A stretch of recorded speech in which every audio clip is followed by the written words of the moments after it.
Então, o que que a gente tem que ter em mente? A gente tem que ter em mente que cada um desses tópicos aqui, processos, TI, sistemas de informações, a agilidade, a eficiência organizacional e os métodos ágeis que são importantíssimos, governança, a governança são as decisões sobre as tecnologias usadas dentro da empresa, como que tudo isso gera valor para o cliente final. Lembre-se sempre, o foco do administrador nos dias de hoje, em tempos de transformação digital, é a experiência do cliente ou do usuário final. Esse sempre será o foco. Então vamos começar aqui entendendo a relação, principalmente nesse contexto, de processos. Por que é importante entendermos processos? Quando a gente tenta entender processo, a primeira coisa que vem na cabeça, processo é um conjunto de tarefas ou de etapas para que algo aconteça. Perfeito. Acho que vocês, mais do que ninguém, devem dominar a definição do que é processo. Só que quando a gente olha as organizações, nós percebemos assim, ó, as empresas elas se dividem em departamentos: financeiro, contabilidade, produção, comercial, vendas, marketing, por aí vai. Departamento pessoal e TI, tá? Então elas se dividem em departamentos. Como que esses departamentos conseguem trazer eficiência organizacional trabalhando de maneira isolada? Isso daí a gente já estudou no bimestre passado que não é possível. Então a gente tem que levar em consideração que toda empresa ou organizações que querem ser eficientes precisam rever os papéis dos departamentos. Não é extinguir, é rever. Então a departamentalização ela tem que ser sempre revista, porque ela não pode levar só em consideração uma estrutura vertical, daquela que segue somente uma linha de comando. Por quê? Porque cada departamento contribui por uma parte da eficiência organizacional. O departamento financeiro, ele não é responsável pela venda em si. Ele ajuda a criar as políticas de venda, mas ele não é responsável pela venda. Da mesma forma que a venda não é responsável pelo desempenho do software. Quem é responsável pelo desempenho do software são os desenvolvedores. Então, quando a gente olha a gestão do ponto de vista de processo, a gente tem duas abordagens aqui para levar em consideração.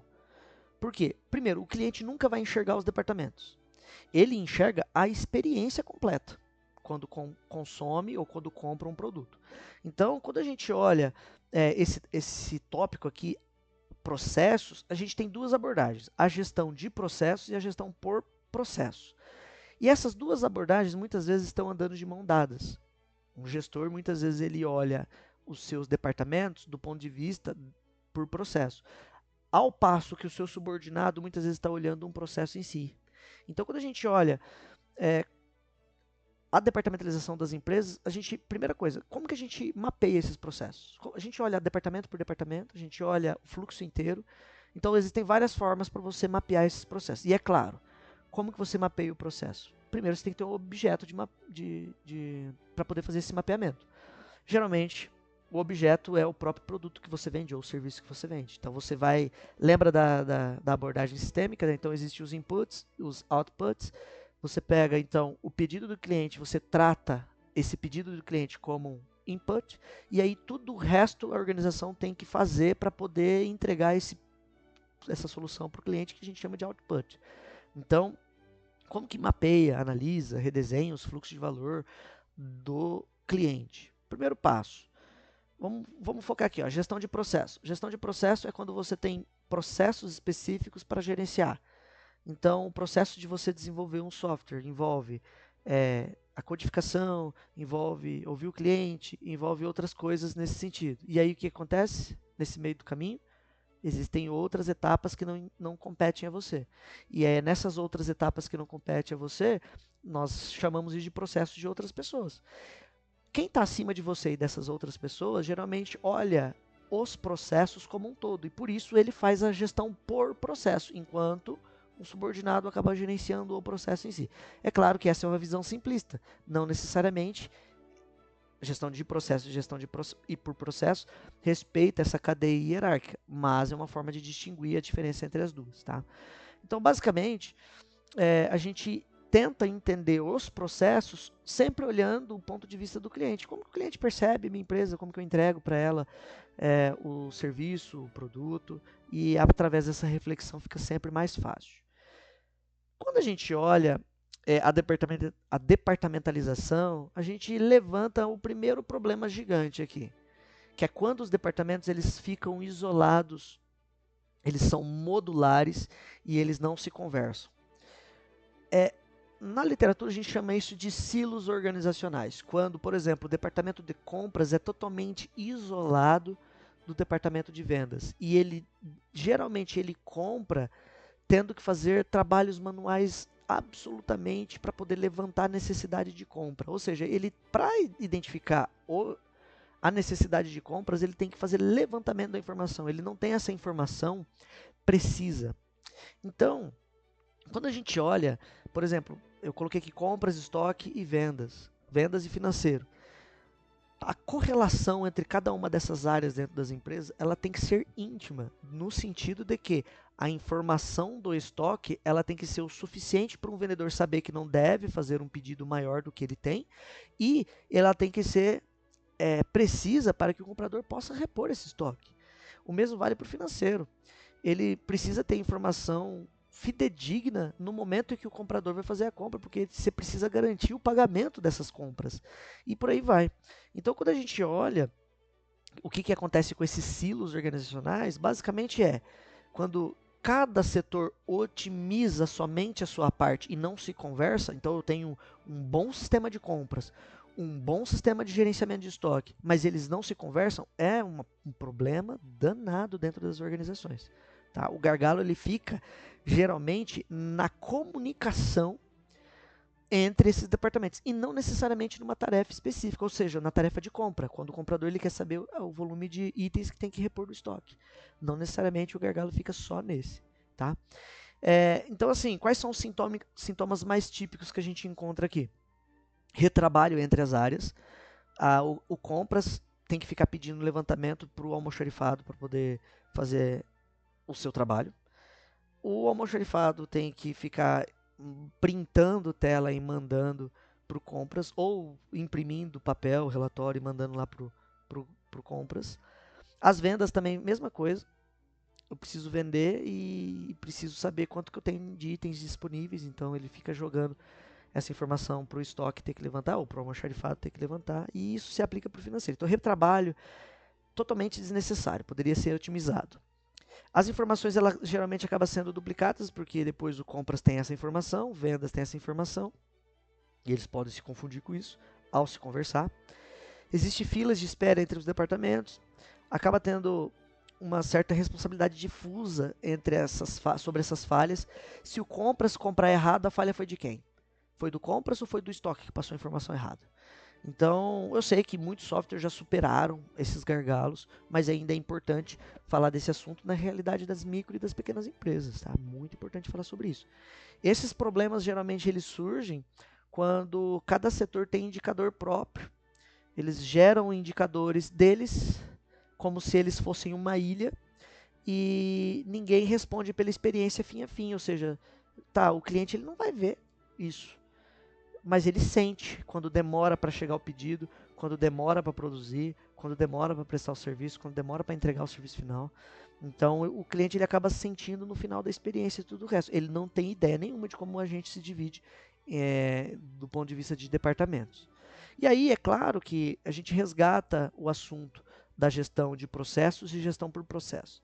Então, uma coisa muito importante aqui é que a gestão por processo, existe um dono para esse processo. Como eu disse para vocês, o exemplo do gestor que olha o todo.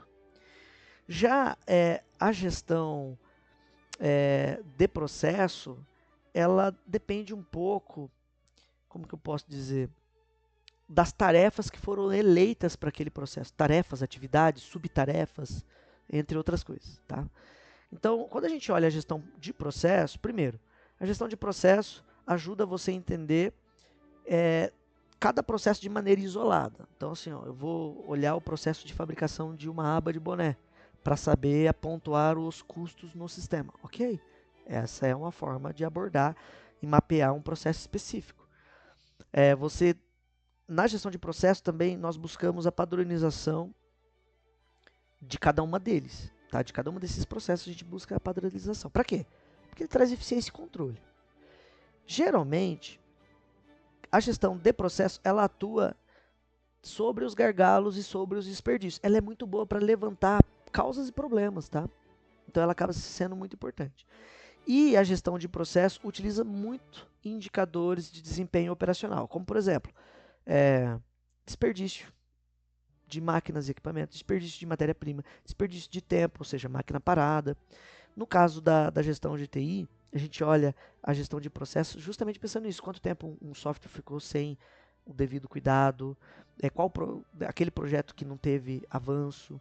Tá? Então, basicamente, a gestão de processo ela é importante porque ela ajuda a melhorar partes de um fluxo.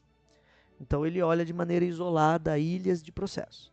Já a gestão por processo, ela tem a importância porque ela ajuda a organizar a gestão pela lógica de fluxos transversais, ou seja, eu vou olhar como que um processo impacta o outro processo, o processo seguinte, que é de responsabilidade de outra pessoa, de outro departamento.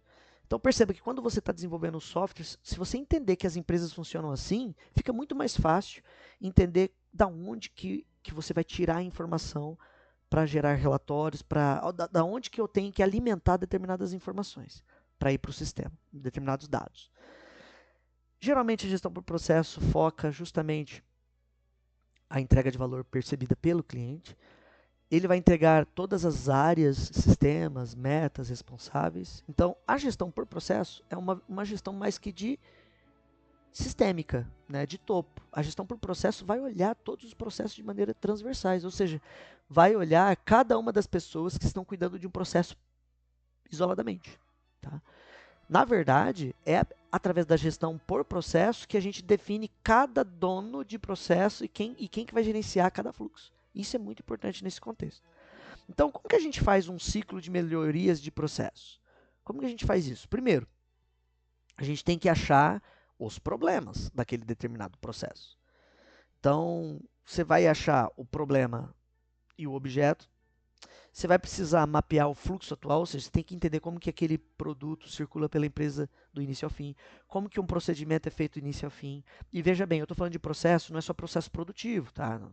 Então a gente tem que levar em consideração os processos de pagamentos, os processos de contratações de funcionários, os processos de vendas, de emissão de pedidos, de emissão de nota fiscal, tudo isso, tá? Quando eu estiver falando de processo, lembrem que existem vários. Lembre que existe o processo isolado e existe a gestão por processo.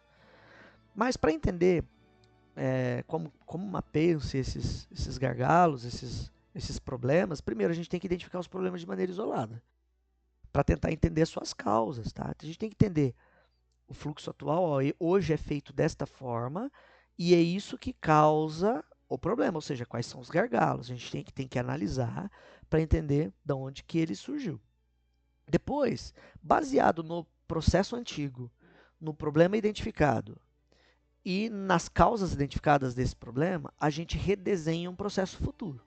Ao redesenhar esse processo futuro, a gente começa a metrificar o que esse processo futuro tem que trazer de ganhos para a empresa. Então, quais são os indicadores que ele tem que trazer para a gente? É redução de desperdício, redução de perca de tempo. Então, basicamente, é nesse sentido que a gente cria KPIs. KPIs seriam indicadores chaves para a melhoria de processo. Então, quais são os indicadores clássicos? Quais são os KPIs clássicos de processo? O tempo de ciclo, ou seja, quanto tempo leva para esse processo começar e terminar. O lead time é o tempo percebido pelo solicitante, pelo cliente. Então, uma coisa é o processo que eu uso para desenvolver um software. Quanto tempo eu levo para desenvolver o software? Beleza, essa é o seu processo interno. Agora, quanto tempo um cliente percebe que você demora? Do momento que ele faz o contato com você ao momento que ele está usando o software. Quanto tempo levou? A gente chama isso de lead time. Tá? Qual que foi a taxa de retrabalho também? Então, o percentual de atividades que foram feitas e refeitas. A gente leva em consideração também o prazo cumprido, o percentual de entregas feitas dentro do prazo. E a gente também leva em consideração os indicadores de NPS ou de satisfação do cliente sobre a experiência. Tá? Então, isso é muito importante. que a gente deve levar em consideração? Que para poder fazer o mapeamento de melhorias de processo, a gente vai processo por processo. E depois a gente junta tudo isso. Tá? Então, esse é o caminho. Como que a gente faz para gerenciar depois, mapear e gerenciar esses processos? Existe uma ferramenta chamada BPMN. Tá, BPMN é uma ferramenta, na verdade, é uma linguagem comum para representar os processos.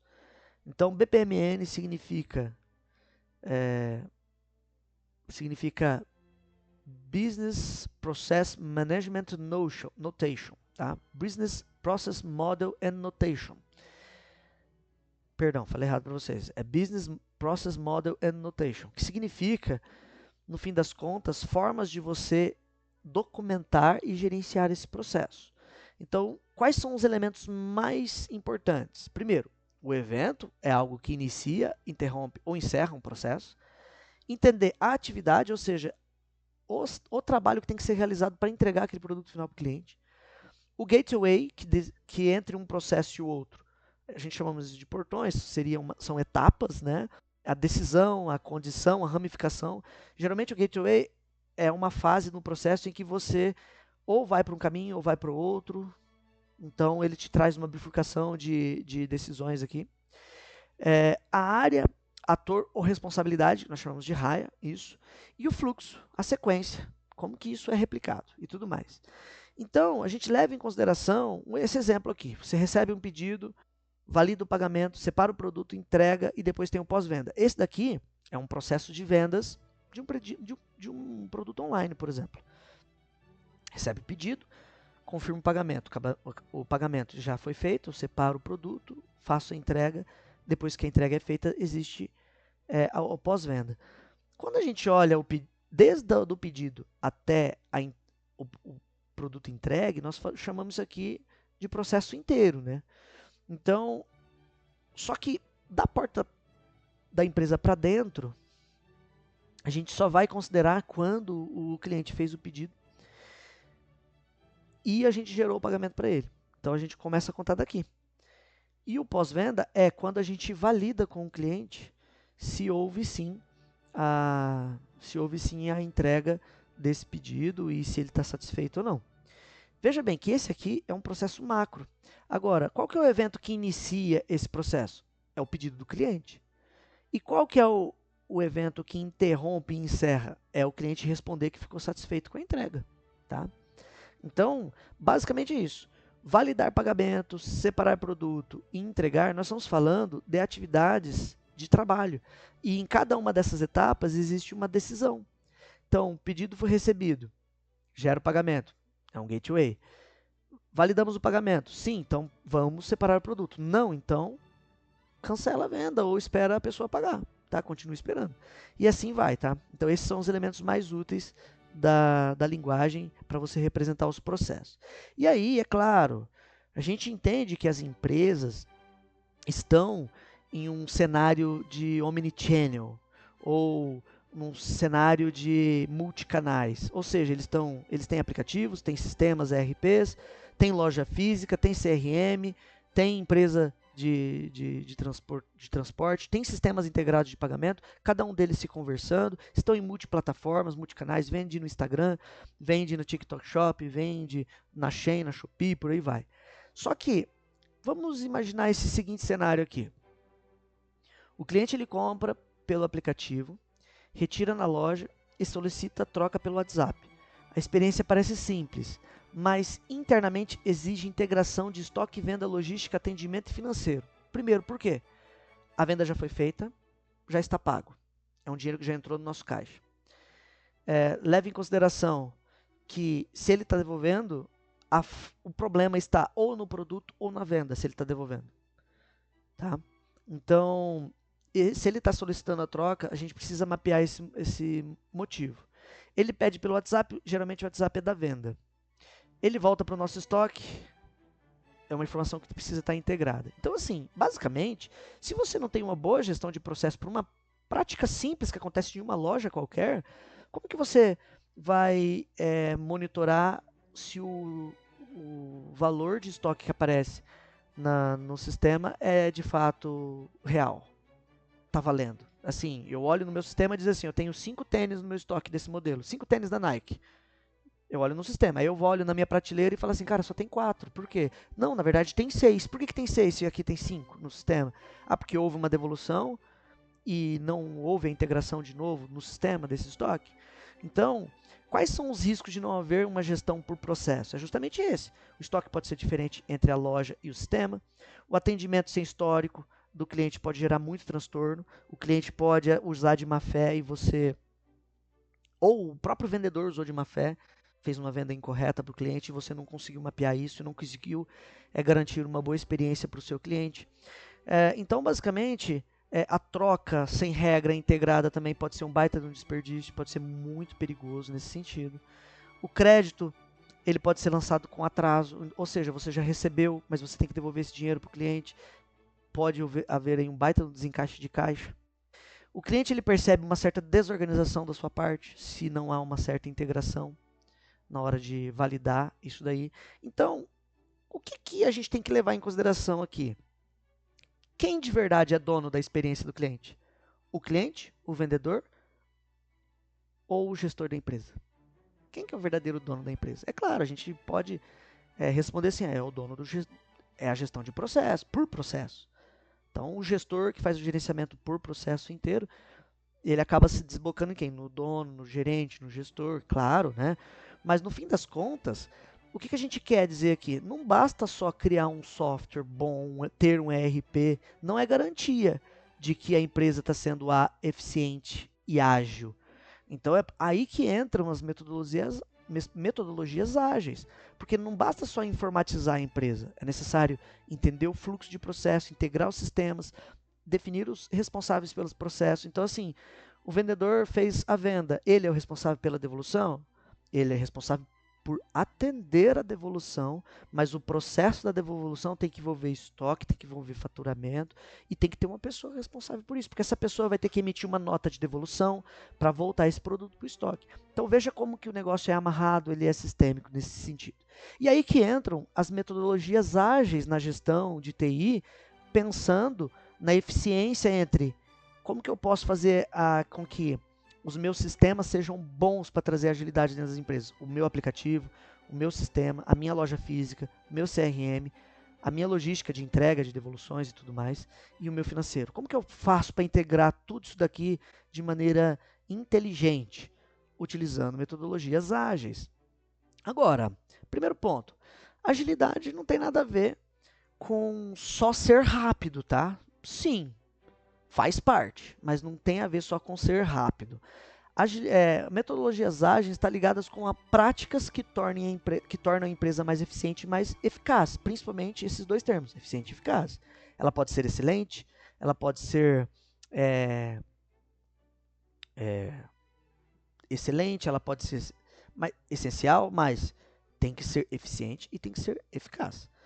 Quando a gente olha que a agilidade não é só ausência de planejamento, é aprendizado, quer dizer que criar metodologias, usar metodologias ágeis dentro da gestão, ela é importante porque toda vez ela se renova, você pode criar práticas novas. Então, a gente tem que levar em consideração que fazer rápido não necessariamente quer dizer ser ágil. Ser ágil tem a ver com reações também a mudanças, tá? Não só resolver rápido. Agilidade, no fim das contas, é a capacidade de se adaptar, é a capacidade de dirigir com base nos feedbacks dos clientes e nas evidências que você encontra dentro da própria organização. Relatos de vendedores, retrabalhos, indicadores. Então, as próprias evidências internas da organização já vira combustível para isso.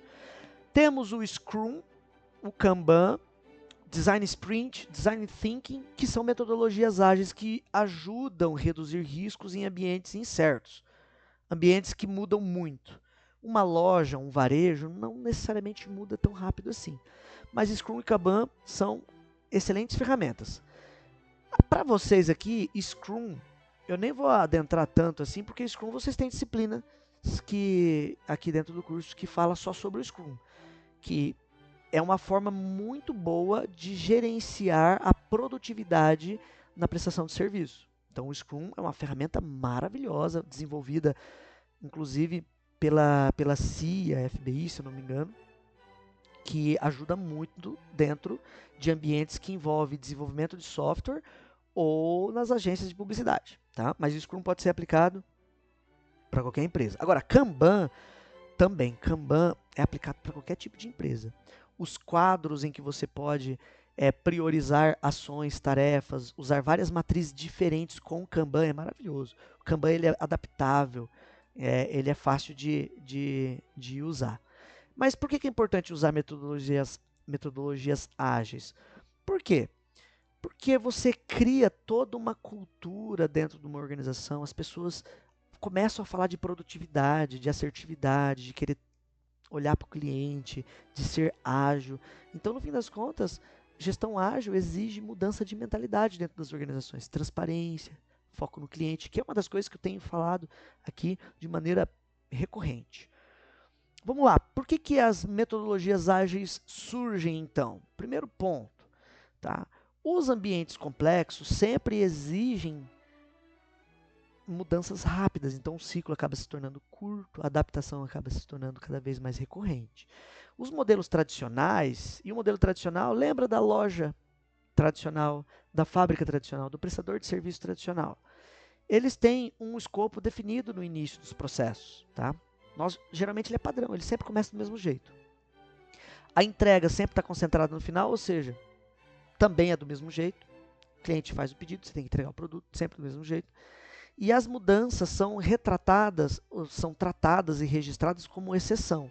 Então tudo que foge um pouquinho do processo vira exceção, porque fugiu do padrão. Tá? O risco de descobrir tarde que a solução não pode ser atendida pelo usuário, isso aqui é muito importante, sabe por quê? O negócio tradicional ele já tem produto pronto, enquanto as empresas, principalmente empresas de desenvolvimento de software, muitas vezes você vai atender sobre encomenda, sobre demanda, sobre personalização.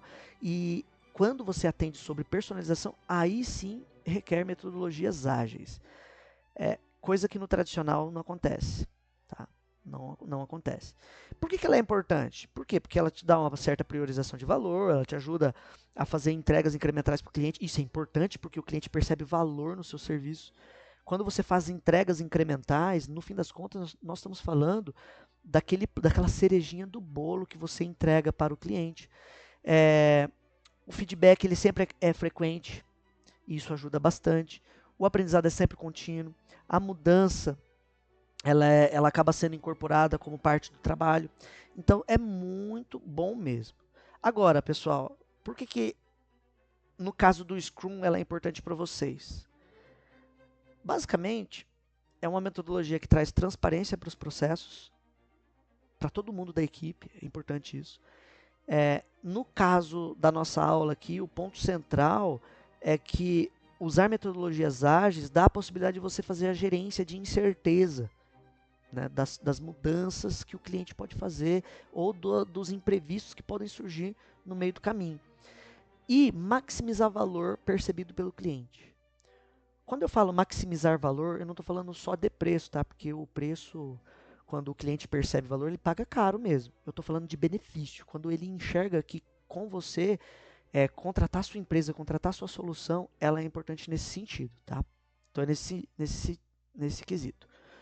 O Scrum ele se torna importante porque ele traz essa questão você se torna, cada um tem um papel, né? Então assim, o Product Owner ele acaba sendo o gestor do processo como um todo. E nós temos o Scrum Master, que é aquela pessoa que faz intermediação sobre prioridades, o que nós vamos ter que trazer hoje e tal. E os developers, que são os desenvolvedores que vão resolver mesmo a bagaça toda, tá?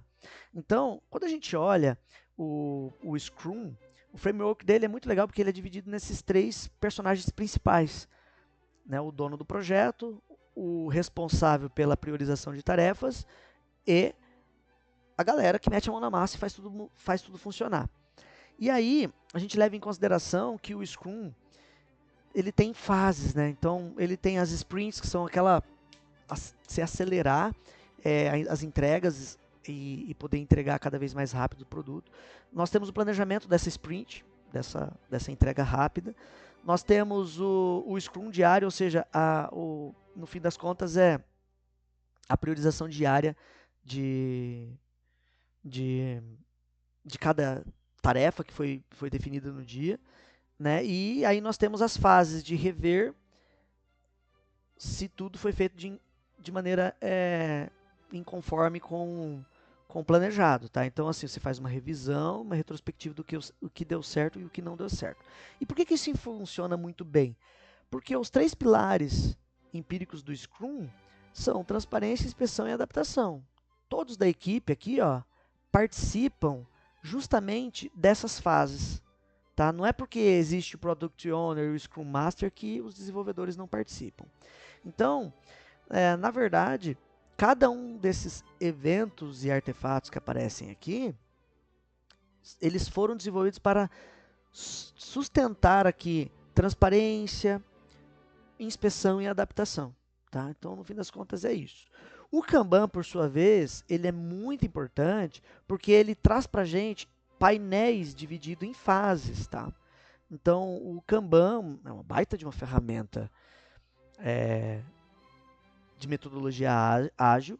Ela é utilizada por a maioria das empresas, não precisa ser só empresa de tecnologia. Tá? Então, essas empresas usam os quadros de Kanban porque ajuda a evitar e reduzir gargalos, ou seja, problemas na produtividade. Nós levamos em consideração aqui a estrutura simples, né? O a fazer, em andamento, em validação e concluído. Isso aqui funciona muito bem no planejamento estratégico, tá? Para todas as empresas. No fim das contas, o Kanban ele é muito útil quando tem muitas demandas de TI. Então, pode contar que você vai ter que fazer um quadro no escritório. Vamos supor que você esteja trabalhando numa empresa grande de desenvolvimento de software. Você vai ver a parede pintada lá escrito, ó, o que tem que ser feito para tal projeto. Você vai ver os quadros, você vai ver um Kanban para cada projeto. E nesses Kanban você vai ver o que tem que ser feito, o que está em andamento, o que está validando, testando, para ver se já pode considerar concluído, e o que já foi concluído, já foi superado, e temos que ir para frente, para a próxima prioridade. Então o Kanban ele é importante por causa disso. Quando a gente fala de agilidade aplicada para o TI, para a gestão de tecnologia de informação, é claro que a gente olha primeiro assim, a gente tem que colocar o software primeiro, né? Vamos pensar assim. Agilidade, ela tem que se tornar a filosofia da gestão, para isso dar certo. Se a galera ficar moscando, se a equipe moscar, o cliente vai perceber porque atrasos vão acontecer. Mas ela exige uma certa liderança para isso, uma liderança servidora, daquelas que ajuda, mas vai exigir também autonomia com responsabilidade. Cada desenvolvedor tem que ter autonomia para testar, para implementar, para modificar aquilo que está dando errado. E também tem que ter foco no valor do negócio. E, novamente, o valor é o cliente. Tá? Então, a experiência do cliente acaba se tornando esse valor. As aplicações práticas, no fim das contas, da agilidade aplicada ao TI, se desemboca no quê?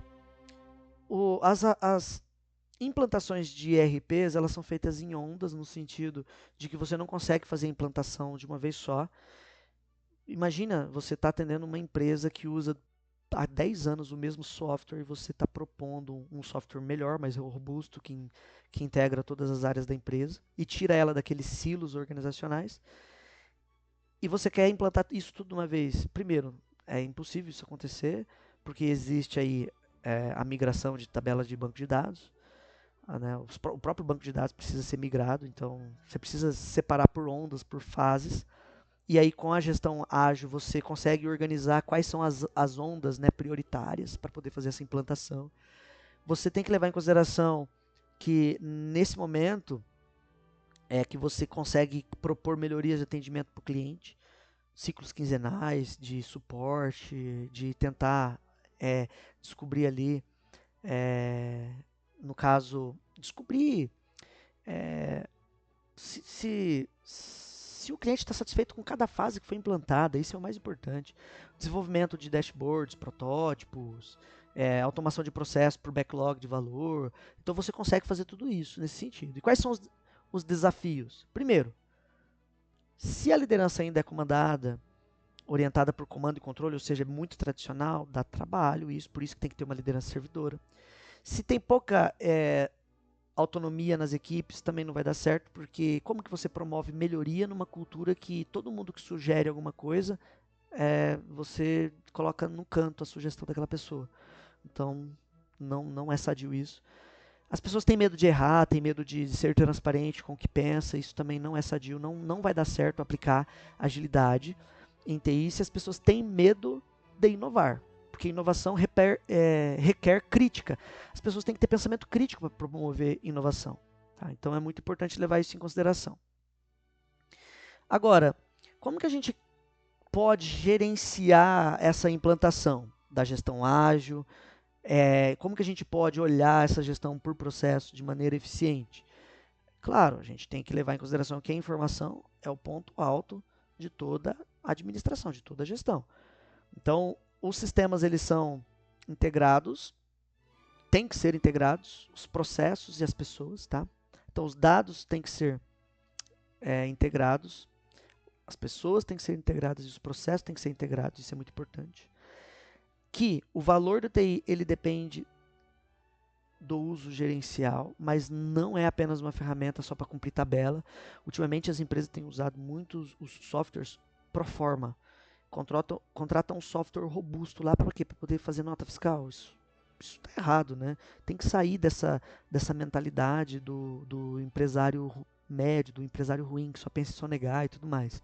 Então, a gente tem que levar em consideração que não é só uma ferramenta, mas é para uso gerencial, uso de inteligência, que é o mais importante, tá? Inteligência de decisão. E aí, é claro, já que o foco é na decisão inteligente, como que a gente transforma o dado até a decisão? Bom, sabemos que dados são registros brutos, que a informação é esse dado que tem um pouco mais de contexto, ou seja, são dados organizados. A gente pode dizer que o dado organizado se transforma em informação.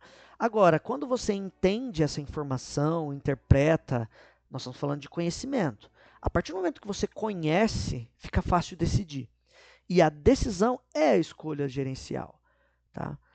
É a decisão que vai fazer com que as pessoas tomem ação e vai transformar isso em resultado. Ele pode ser ruim ou pode ser bom.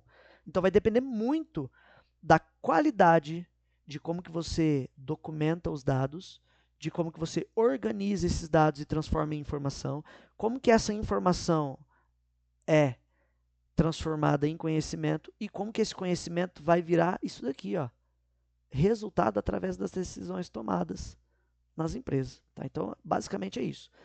O que a gente deve levar em consideração? Não são os dados que decidem. Então, não importa se o seu software é o melhor do mundo. O que importa é que esse cliente, né, que esse gestor saiba usar o software para poder decidir com base nessas informações confiáveis, relevantes e no tempo certo. Tá? Isso é o mais importante. A qualidade das decisões depende estritamente da qualidade da informação. E aí a gente resgata o que é importante para dentro do contexto organizacional. Cada tipo de sistema de informação tem uma função gerencial distinta, uma importância distinta. Por quê? Porque cada uma delas cumpre um papel diferente. O ERP é para justamente integrar os processos internos. Estoque, compras, financeiro. Pode até envolver departamento pessoal, pode até envolver outros elementos, mas via de regra, estoque, compras e financeiro. O ERP, o foco dele é o financeiro. Agora, olha só que chato que é eu ter ERP isolado de CRM.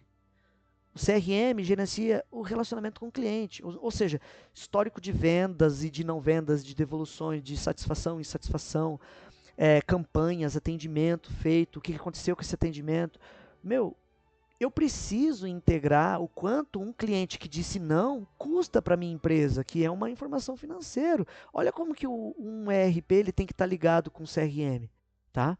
O mesmo vale para os sistemas de TPS. Né? O que os TPS traz para a gente? Eles trazem para a gente relatório de vendas, pagamento, emissão de nota, que no fim das contas, aqui no Brasil a gente faz integrado com o ERP. Tá? Geralmente é isso. É o tal do faturamento, isso daqui, um sisteminha de faturamento. Ele é feito de maneira integrada. Né? O mesmo vale também para softwares que cuidam de produção, tá? Software de prestação de serviço. Todos eles, no fim das contas, se desemboca aqui no ERP, menos o CRM, que ele é isolado. Agora, você acha que é sadio para um gestor, para o dono de uma empresa, para um empreendedor ou para uma pessoa que tem cargo de gerência, olhar isso aqui de maneira isolada? Não, e é por isso que a gente precisa integrar tudo isso com muita inteligência. A gente precisa desses dados analisados para tomar decisão. E precisa deles resumidos em quê? Em indicadores, em curva de tendências, gráficos, painéis e dashboards. Então é isso que a gente precisa. É aqui que a gente precisa do BI no fim das contas. Não existe dado bom de maneira isoladamente. Tá? De maneira isolada. A gente precisa de uma certa integração nesses tipos de sistemas, que é muito importante. E é por isso que a tecnologia de informação e comunicação, ela se torna importante como uma baita de uma competência estratégica. Por quê? Vamos lá. O TI ele contribui para que você possa integrar boas parcerias, você possa estabelecer ali contatos, aquele concorrente que antes era concorrente, pode ser um baita de um parceiro. E você, no fim das contas, com uma boa informação, você consegue integrar e ver o seu concorrente de maneira diferente hoje em dia. Você pode promover automação e padronização das rotinas mais críticas dentro da organização. Você pode fazer com que a comunicação interna e externa se torne mais precisa em tempo real. E eu falo não é questão de uso de WhatsApp dentro das organizações. Ela é mais rápida? Ela é. Ela é veloz? Não tenha dúvida que é. Eu tenho certeza que é. Mas não é só nisso. Então, basicamente, é mais nesse contexto.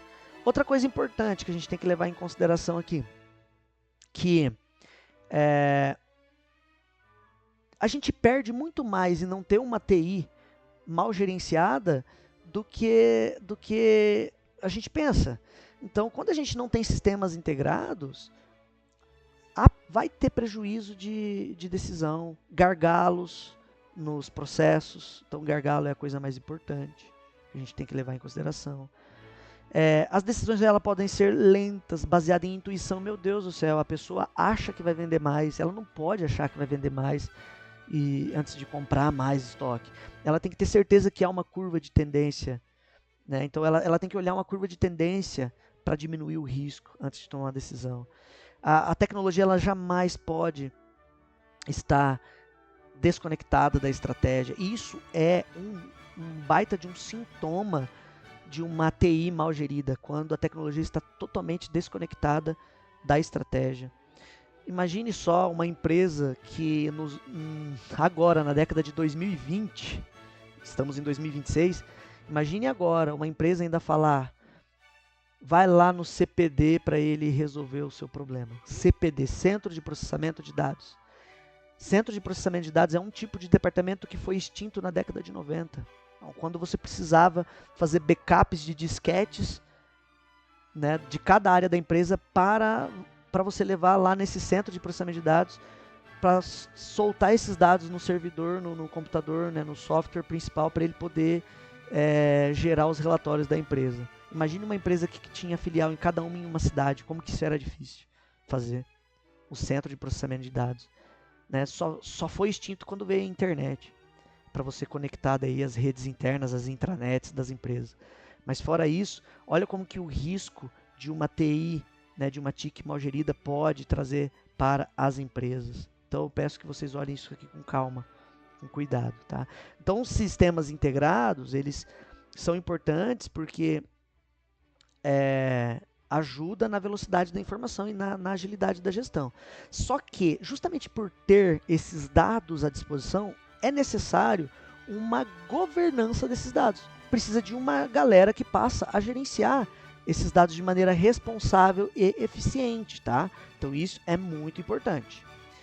E aí, quais são as governanças de tecnologia de informação, de TI? Existem duas abordagens aqui muito importantes. O ITIL e o COBIT. Por que eles são importantes? Já eu vou explicar com calma o que é isso. Mas o ITIL, ele geralmente organiza a gestão de TI pensando nos serviços que serão prestados, focando valor e experiência. Enquanto o COBIT está focada na informação e na tecnologia. Então, por exemplo, empresas grandes usam muito isso daqui. No fim das contas, a LGPD, Lei Geral de Proteção de Dados, LGPD, ela está muito alinhada às práticas de COBIT, tá? Enquanto as práticas de ITIL está muito ligada ao UX, a experiência do usuário. Como que é importante criar e atualizar os nossos sistemas para criar uma experiência não só para o usuário final, mas para o cliente que a gente atende, tá? Então é muito importante nesse contexto. Então, aqui basicamente nós estamos falando que as práticas de governança de TI é justamente para evitar que a empresa perca em venda, faça chamados de prestação de serviço ou de suporte que não tenha prazo, tem que ter prazo, tem que ter critério. Projetos sem prioridade, auditoria e segurança assim, mal definidas. Então a ideia é que essas duas práticas, duas abordagens, possam contribuir em criar padrão de excelência na gestão de TI. Então, a gestão de TI, ela está ligada ao dia a dia de um departamento de TI. Então, nós estamos falando de planejamento e execução de serviços, projetos, que daí é o Scrum Master que vai resolver isso para a gente. Está ligado também à operação da infraestrutura, do sistema, do suporte, ou seja, nós estamos falando aqui de processo, tá? De atendimento, de chamados atendidos e tudo mais. Nós estamos falando aqui também de gerenciamento de equipes, de busca e eficiência operacional, ou seja, tentar entregar esses chamados, esses serviços o mais rápido possível. Porém, a governança de TI olha de maneira estratégica, longo prazo, ou seja, nós vamos olhar o que é prioridade, nós vamos olhar o que é o nosso papel aqui, no caso de TI, com a estratégia do negócio, com os objetivos do negócio, da empresa. Nós vamos olhar o quê? Valor percebido pelo cliente, risco de investimento em novas tecnologias, né? Conformidade, ou seja, se a gente está cumprindo a lei, nesse sentido, tá? Então, basicamente, quando a gente fala da governança, ela evita que o ITI trabalhe sem prioridade ou sem uma conexão com a estratégia. É isso. Agora vamos entender o que é o COBIT e o ITIL, que é mais importante nesse contexto. Vamos começar pelo COBIT. O COBIT são dois conjuntos de boas práticas que hoje em dia é amplamente praticada no mercado, principalmente para gerenciar TI, tá? Principalmente para gerenciar TI nas empresas. O COBIT, é importante que vocês diferenciem o COBIT do ITIL, porque o COBIT, ele dita o que precisa ser feito com foco na governança, e governança está mais ligada à ética, tá? Enquanto o ITIL explica como executar e gerenciar o serviço no dia a dia, o foco é nas operações e nos processos. Então, começando pelo COBIT, o COBIT é governar e gerenciar a informação de tecnologia do ponto de vista em que você traz para as organizações um alinhamento estratégico com TI. Quando tiver fiscalização, tanto de órgãos governamentais ou como auditorias de clientes. E quando a empresa precisa medir a responsabilidade da TI, até onde a TI está envolvida com o resultado da empresa. Não é só um departamento dentro de uma empresa que substitui mouse, teclado e monitor quando precisa, ou formata computador, ou instala software quando precisa. Não é só isso. Mas o TI ele seja responsável por todo um gerenciamento estratégico de como conduzir as boas práticas de gestão de TI dentro da organização. Tá? O ITIL ele está mais ligado... O ITIL ele está mais ligado, principalmente, com as práticas do dia a dia, correto? Então, quais são as práticas do dia a dia? Central de serviço, central de chamados, a gestão de problemas, níveis de serviço, qual é o nível que tem maior prioridade, de alto impacto, baixo impacto, quais gestão de ativos a gente tem que fazer, por exemplo, servidores, data center, que mais? No breaks. Então, qual o tipo de infraestrutura, o tipo de configurações de máquinas que toda a equipe deve ter. Então, cuida disso, tá? Mais nesse sentido. O ITIL está mais ligada a prática do dia a dia nesse contexto. Porque ITIL significa Information Technology Infrastructure Library, né? No fim das contas, o foco dele é o ciclo de vida do serviço, do dia a dia, da operação, a entrega de suporte. Basicamente, quem está gerenciando TI e gerenciando justamente com base no ITIL, ele faz uma pergunta recorrente, que é: estamos fazendo a coisa de forma eficiente, gerando valor para o cliente ou não? Ou a gente só está batendo meta aqui, entregando soluções para não atrasar? Então, basicamente, a gente já sabe que os dois são diferentes. Só que eles são totalmente complementares. Enquanto um foca na gestão e serviço de TI, o outro tem foco na governança, na parte ética. Tá? Enquanto um tenta melhorar a experiência do usuário, não só do desenvolvedor, mas do cliente final, o outro está ligado com a diretriz estratégica da empresa, ou seja, vamos participar do projeto, do planejamento estratégico. Tá? Isso é muito importante. Enquanto um está ligado aos incidentes, problemas, mudanças, aos chamados, o outro está ligado à conformidade. Enquanto um está ligado à qualidade e continuidade do serviço, o outro está na medição, ou seja, nos indicadores e também na responsabilidade e atribuição de cada um no ato de medir. Tá? Então, basicamente isso. Como que eles trabalham juntos de fim das contas? Eles não são concorrentes, primeiro passo, a gente entender que eles não são concorrentes. Geralmente, uma empresa madura, uma empresa grande que tem TI próprio, vai utilizar o COBIT para definir as diretrizes estratégicas. Eu trabalhava no Sebrae e o Sebrae com certeza utilizava essas práticas. Eu identifiquei várias características dessas práticas, inclusive no momento de validação e de aprovação da lei, né, da LGPD, da Lei Geral de Proteção de Dados, também nesse contexto. E agora, sim, essa empresa madura usa o COBIT para isso, mas também usa o ITIL para poder desenhar processos práticos, para poder melhorar as rotinas internas da prática de TI. Então, os dois são muito importantes. Por quê? Porque, no fim das contas, a gente está cada vez mais exposto a risco, a erros dentro das organizações. Então, basicamente, nós levamos em consideração que há sim indisponibilidade de sistemas críticos, há vazamentos e perdas de dados, há acessos indevidos e baixa segregação de função, há mudanças sem tese de aprovação, ou seja, principalmente quando a gente fala de startup, né? Geralmente quem desenvolve startup tem a ideia, mas não sabe se é legal ou não, então vai fazendo e vai vendo o que pode e o que não pode no meio do caminho. Então, no fim das contas aqui, existe esse risco. E é aqui que entra as boas práticas de TI. Então o COBIT entra aqui para evitar esses riscos. E é por isso que o COBIT ajuda a criar junto, COBIT e ITIL andando de mão dadas, né? Ajuda a criar essas políticas de como que será o tratamento e acesso dessas informações, como que vai ser feitas as mudanças, implantações e melhorias, como que vai ser feitas os backups, a memória histórica, a continuidade, recuperação de arquivos ou não. Como que vai ser feito o monitoramento de incidente? Por exemplo, um funcionário, eu trabalho no TI e um funcionário lá do financeiro recebeu um e-mail duvidoso, clicou e está agora comprometendo toda a nossa infraestrutura de rede.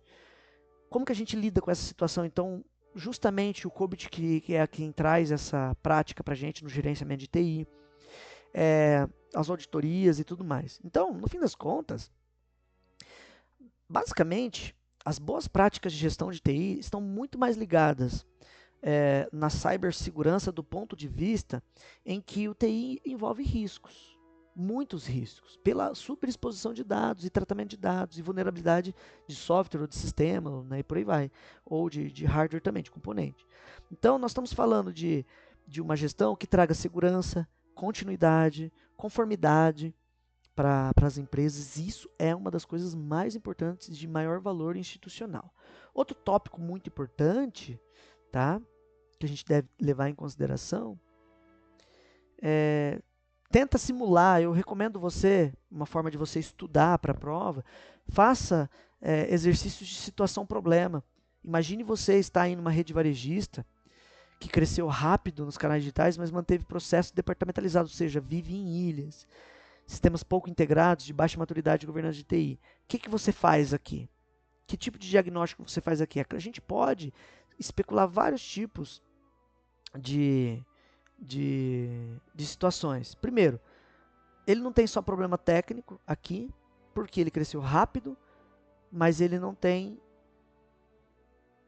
investimento em TI, né? Mas ele tem aqui um pouco de mentalidade, problema de mentalidade, né? Então, quais são as falhas que a gente encontra num tipo de situação como essa?